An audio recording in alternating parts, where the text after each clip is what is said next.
GOP just passed a budget bill that strips fraud out of the government. Democrats got caught lying about Medicaid again. Trump just held his first cabinet meeting with Elon Musk in the room. And the media? Oh yeah, you know it. They're melting down like Frosty the Snowman in Maui during May. Roll that tape. Hurry up.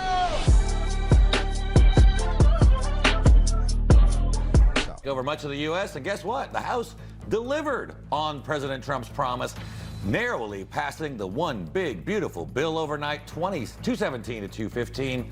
One Republican voted no. Of course, no Democrats support tax cuts and spending cuts. Yeah, so after passing a procedural vote early yesterday, Speaker Mike Johnson rounded up enough votes to carry out Trump's agenda of passing the budget resolution.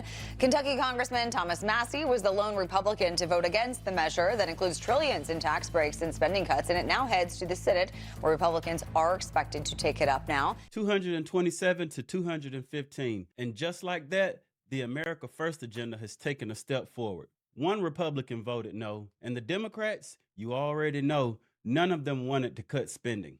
Because this bill, it rips the Band-Aid off of their scams, where your tax dollars are funding their failure. You are talking about the most massive transfer of wealth and resources from poor people and the middle class to the billionaires and corporations in the history of this country, right? You're talking about $880 billion of cuts to Medicaid. Now, I get it, like $880 billion, like what does that mean, right? That's a huge number. Nobody understands. Let me tell you what that means. That means that sick kids die in this country.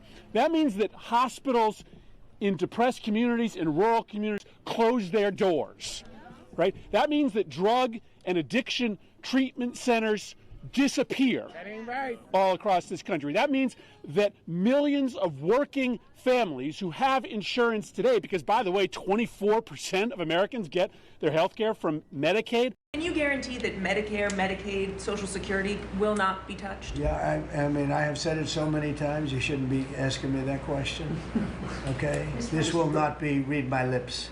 There won't be read my lips anymore. We're not going to touch it. Now, we are going to look for fraud. I'm sure you're okay with that, like people that shouldn't be on, people that are illegal aliens and others, criminals in many cases, and that's with Social Security. We have a lot of people